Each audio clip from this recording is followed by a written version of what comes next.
విజయనగర సామ్రాజ్యాన్ని పరిపాలించినటువంటి శ్రీకృష్ణదేవరాయల అష్టదిగ్గజాల్లో ఒకరైనటువంటి తెనాలి రామకృష్ణుడు మనందరికీ సుపరిచితుడే. వారి పాండిత్యంతో పాటు చమత్కారము, తెలివితేటలు, సమయస్ఫూర్తి వారికి వారే సాటి.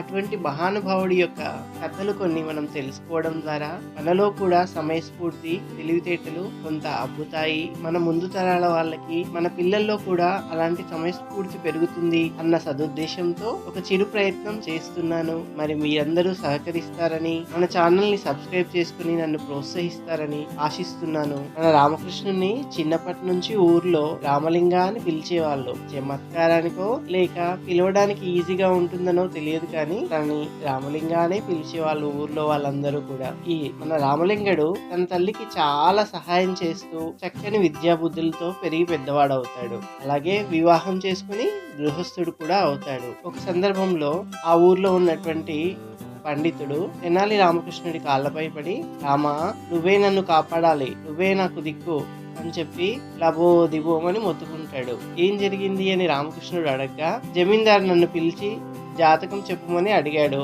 ఆ జాతకం చూసి నువ్వు చాలా కాలం బతుకుతావు, మీ ఇంట్లో వాళ్ళు మాత్రం తొందరగా చనిపోతారు, నీకంటే ముందే చనిపోతారు అని చెప్పాను. ఉన్నది ఉన్నట్టుగా చెప్పాను.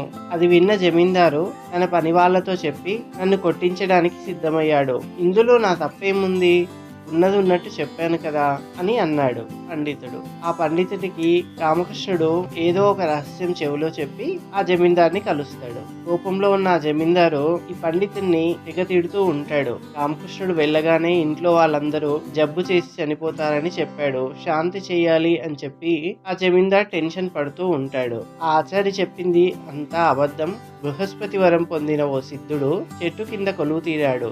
ఎవరితోనూ అతను మాట్లాడాడు. ఈ రాత్రే వెళ్ళి అతన్ని కలవండి అని చెప్తాడు రామకృష్ణుడు. అలాగే అని చెప్పేసి జమీందారు రామకృష్ణుడు చెప్పిన విధంగా చెట్టు కింద ఉన్న స్వామీజీని చూడడానికి వెళ్తాడు. స్వామీజీ దగ్గర, నేను పెద్ద పరిశాన్లో ఉన్నా, మా ఇంట్లో వాళ్ళ పరిస్థితి ఇది, దయచేసి చెప్పండి అని వేడుకుంటాడు. జాతకం చూసి అతను, 3 ఏళ్ల కింద మీ తండ్రి మరణించాడు, వారం రోజులుగా మీ ఇంట్లో వాళ్ళంతా మంచం పట్టారు, కానీ నువ్వు దీర్ఘాయుష్కుడివి, మీ ఇంట్లో వారందరికంటే నువ్వు 2 ఏళ్లు ఎక్కువ కాలం బతుకుతావు అని చెప్తాడు. అతను చెప్పిన దానికి చాలా సంతోషించి జమీందారు కొంత ధనాన్ని ఆ స్వామీజీకి అప్పచెప్పి దండం పెట్టుకుని వెళ్ళిపోతాడు. ఆ స్వామీజీ వేషం కట్టింది ఆ పండితుడే, కానీ ఆ విషయం ఆ జమీందారికి తెలియదు. మాట తీరుతో ఆపదల నుంచి ఎలా బయటపడొచ్చో రామకృష్ణుడికి తెలిసినంతగా మరెవరికో తెలియదని నిరూపిస్తాడు రామకృష్ణుడు. ఇక ఆ పండితుడు రామకృష్ణుడిని కలిసి, రామా, నువ్వు చాలా చమత్కారివి, చెప్పిన దాన్నే మరో విధంగా నాతో చెప్పించి నన్ను కాపాడవు అని మెచ్చుకుని, ఇంత తెలివైన వాడివి ఈ ఊర్లో ఎందుకున్నావు,